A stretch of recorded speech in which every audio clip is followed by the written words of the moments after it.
Hey, so during quarantine, I did a really good job when it came to exercising and eating healthy, but my sleep quality and sleep schedule was terrible. When quarantine ended and I was playing junior college football, I had to fix my sleep to be able to recover from the wear and tear being an athlete had on my body. So that's why I started doing tons of research on sleep. I would watch tons of videos and podcasts by neuroscientists and sleep specialists, along with reading articles and books on the subject, and they were great, but they were more talking to the general population. In this video, I wanted to talk about specific problems my generation has when it comes to getting good sleep, specifically with four main things.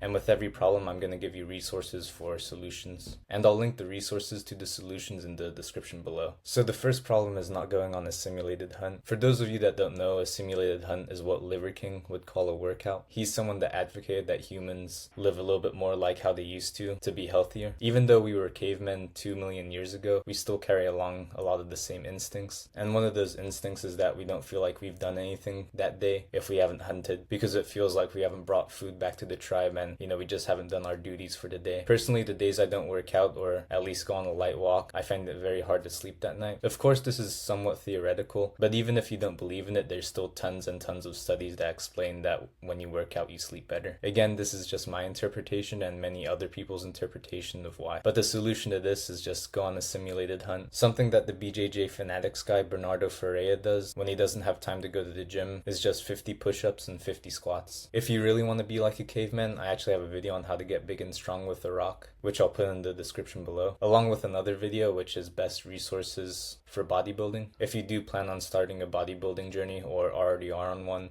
and you need more resources. But yeah, make sure to go on a simulated hunt. The next thing ruining my generation's sleep is smoking weed right before bed. Although when you do it, you lose consciousness faster, it does actually block your REM sleep, which is like your deep sleep, where your brain and body actually does the recovering process. And I actually know this is true because when I was playing junior college football, a lot of my teammates would stop smoking weed before the season so that they would be more locked in. And when they did, all of them would talk about how they started getting super vivid dreams. And that's just because they started getting REM sleep for the first time in a while. And wherever you're watching this might not be a problem where you are, but right now I'm in California and it's just a thing that tons of people do, which I don't recommend if you're trying to get good sleep. So as Stephen A. Smith says, the solution to this would just be stay off the weed. Do it again, please. Stay off the weed.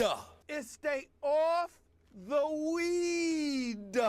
And you can't stay off the weed. But I'm in California. I understand that it's mandatory that some people get their weed. So I'd just say 2 or 3 hours before bed, have your last smoke and then be done for the day, if you do want to continue to smoke weed late in the day. But one benefit of cutting down on your weed consumption is that you'll have more money, which you could use to buy something like a weighted blanket, which I talk about in this video of how helpful it was to have. Third problem is hyperstimulating your brain right before bed. When I did used to doom scroll right before bed, or sometimes still do, when I'm trying to sleep, I'll hear the voices of the stuff I was watching on TikTok or YouTube Shorts play in my head while I'm trying to sleep, and it quite literally drives me crazy. But hyperstimulating your brain right before bed in general isn't good, whether that's with video games, Reddit, or TV. Getting your brain super active and giving it a bunch of new information isn't conducive when you're trying to calm your brain down for the day and eventually fall asleep. And some new studies showed that it isn't as bad as what everyone says, but getting blue light from your phone or TV into your eyes right before bed also isn't good for your sleep. But the solution to this is just pick good pre-bedtime activities. 2 things I highly suggest doing is reading a book and or journaling. I actually have both a video on books I recommend for people with goals and a guide when it comes to journaling with things like prompts and what I write about personally. And I do feel a noticeable difference depending on what pre-bedtime activity I do. If I read and journal like I did last night, I actually finished The Ballad of Songbirds and Snakes last night and I slept really good, and as of right now I feel really good too. But if I do something like doom scroll, my sleep is usually trash and the next day my brain and body doesn't feel like it's functioning properly. So just make sure you pick a good pre-bedtime activity if you want to get good sleep. So when my sleep was super bad, not only would I doom scroll at night, but I'd also doom scroll in the morning in bed too. A sleep specialist who's a professor at Cal, Matt Walker, explains why this is bad, and he was saying that our brain and body does a really good job of associating certain locations with the task at hand.